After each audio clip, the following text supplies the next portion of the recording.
सारी बात ये थी कि जब इनका सॉन्ग के लिए मेरे पास कॉल आया तो मैंने सारी चीजें क्लियर कर ली थी कि इसमें ऐसा वैसा कॉस्ट्यूम तो नहीं है, कोई डबल मीनिंग लाइन तो नहीं है, और इसमें ऐसा वैसा सीन तो नहीं है। और मैं शूट पर गई, शूट पे सब कुछ नॉर्मल था, मुझे कोई प्रॉब्लम नहीं हुई।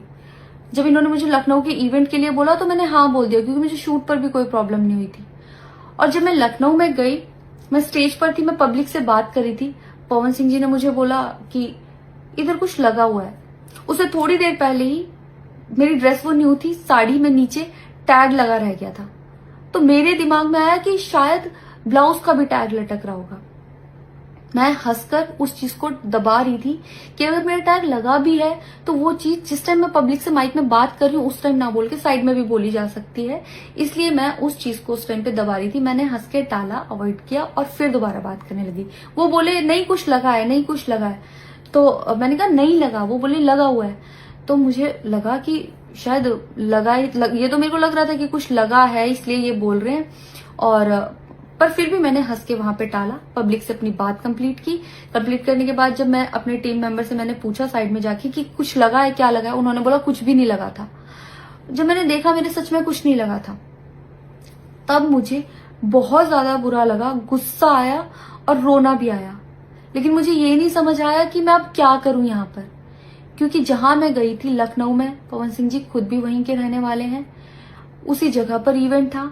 जितना वो क्राउड था वो सारा उनका फैन बेस था। उनको भगवान बोल रहे थे और भक्त बोल बोल के उनके पैरों में गिर रहे थे। वो उनका फैन बेस था, क्राउड था। तो मुझे समझ नहीं आया कि मैं क्या करूं। अगर मैं कुछ भी बोलती तो क्या वो लोग मुझे सपोर्ट करते? मेरे साथ कुल 3-4 बंदे यहाँ से गए थे, तो वहां जितना क्राउड था क्या वो लोग मेरा साथ देता? मैंने सोचा मैं बैक स्टेज जाके बात करूंगी। इतनी देर में थोड़ी देर रील्स बन के अचानक से वो उतर के चले गए बीच में इवेंट के। थोड़ी देर मैंने रील बनाई, अनाउंस ये किया गया कि अभी इवेंट दोबारा स्टार्ट होगा। डिनर के लिए अनाउंस कर दिया गया, मैं भी उतर के चली गई और इवेंट वहां पे खत्म हो चुका था।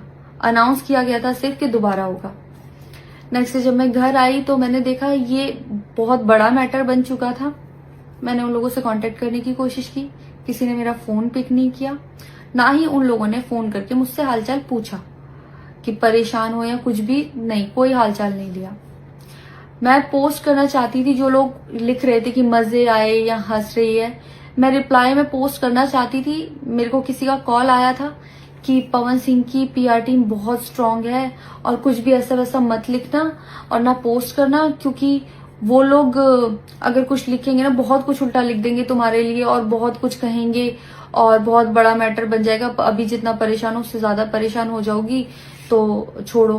मैंने ये सोच के इस चीज को अवॉइड किया। मुझे लगा 1-2 दिन में मैटर थोड़ा ठंडा हो जाएगा, कोई बात नहीं। मैंने कहा पर्सनली कभी बात करूंगी इस बारे में इनसे। लेकिन बढ़ता जा रहा है, ऊपर से ना उनकी तरफ से कोई रिप्लाई मिला और मुझे नहीं पता कि ऐसे में मुझे क्या करना चाहिए था और क्या करना चाहिए। आप लोग मुझे बताओ, मुझे इससे में क्या करना चाहिए।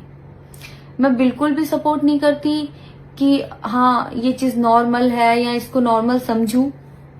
किसी भी लड़की को उसके बिना परमिशन के टच करना ही पहली बात बहुत गलत है, और फिर इस तरीके से टच करना तो हद से ज्यादा गलत है। यही सेम चीज अगर हरियाणा में हुई होती ना तो मुझे जवाब देने की जरूरत नहीं पड़ती, यहाँ की पब्लिक अपने आप जवाब दे देती, यहाँ की ऑडियंस फुल सपोर्ट करती और जवाब देती। लेकिन मैं उनकी जगह पर थी, वो यहाँ पे नहीं थे। इससे मुझे ये लेसन मिला है कि मैं भोजपुरी इंडस्ट्री में अब काम नहीं करूंगी। आर्टिस्ट हूं तो नई नई चीजें ट्राई करने का मन करता है कि ये भी ट्राई करूं, ये भी ट्राई करूं, ये भी ट्राई करूं। कुछ भी अलग सा आता है तो करने का मन करता है कि कुछ अलग होगा, कुछ नया ट्राई करती हूँ। और वो भी पवन सिंह जैसे सीनियर आर्टिस्ट के साथ कोलैबोरेशन थी तो हुआ कि हाँ कर लेती हूँ। होता है, अगर वो भी नहीं होते तब भी अगर कोई मेरे पास मराठी का भी प्रोजेक्ट आता तो मैं सोचती कि हाँ कुछ चेंज होगा, कुछ नया सीखने को मिलेगा, ट्राई करती हूँ।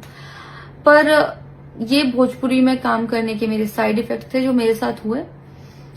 मैं अपने परिवार में, अपने हरियाणा में खुश हूं, मुझे नहीं करना काम भोजपुरी में। पर आप लोग मुझे जरूर बताना कि इस सिचुएशन में अगर आप होते और आप वहां पर होते तो आप उस टाइम पर क्या करते और मेरी गलती कहाँ है। जय श्री राम।